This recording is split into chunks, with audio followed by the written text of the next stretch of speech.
સમગ્ર રાજ્યમાં ગુજરાત પોલીસ દ્વારા તારીખ 1 જાન્યુઆરીથી 31 જાન્યુઆરી 2026 સુધી રાષ્ટ્રીય માર્ગ સલામતી માસની ઉજવણી કરવામાં આવી રહી છે। ત્યારે પોરબંદર જિલ્લામાં પણ રાણાવાવ બસ સ્ટેન્ડ પાસે ટ્રાફિક અવેરનેસ કાર્યક્રમ યોજવામાં આવ્યો હતો।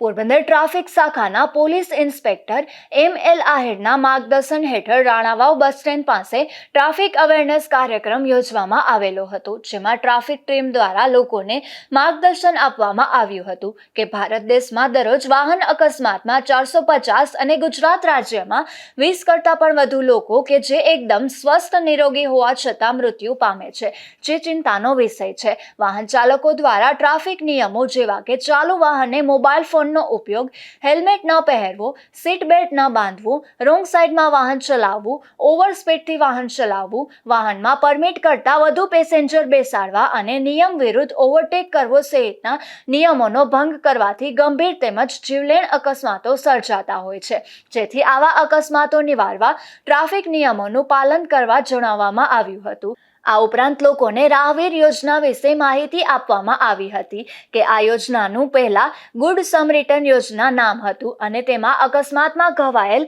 કે ઇજાગ્રસ્ત વ્યક્તિને અકસ્માત થયાના પ્રથમ કલાકમાં સારવારમાં હોસ્પિટલ કે ટ્રોમા કેર સેન્ટરમાં પહોંચાડનાર નાગરિકને પ્રશંસાપત્ર તથા રોકડ પુરસ્કાર 5,000 આપવામાં આવતું હતું, પરંતુ હવે ગુડ સમરિટન યોજનાને બદલે 1 જૂન 2025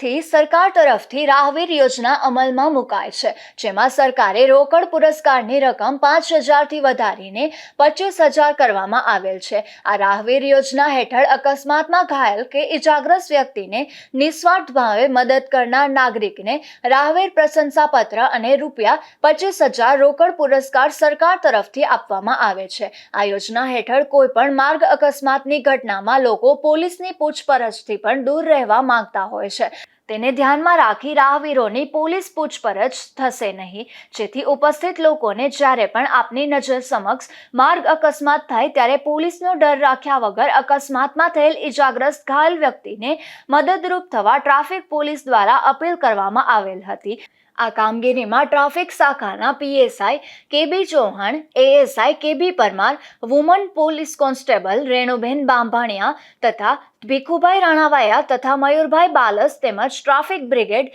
દિલીપભાઈ ગોઢાણિયા જોડાયા હતા। નિપુલ પોપટ સાથે અશોક થાનકી, ગુજરાત ન્યૂઝ, પોરબંદર।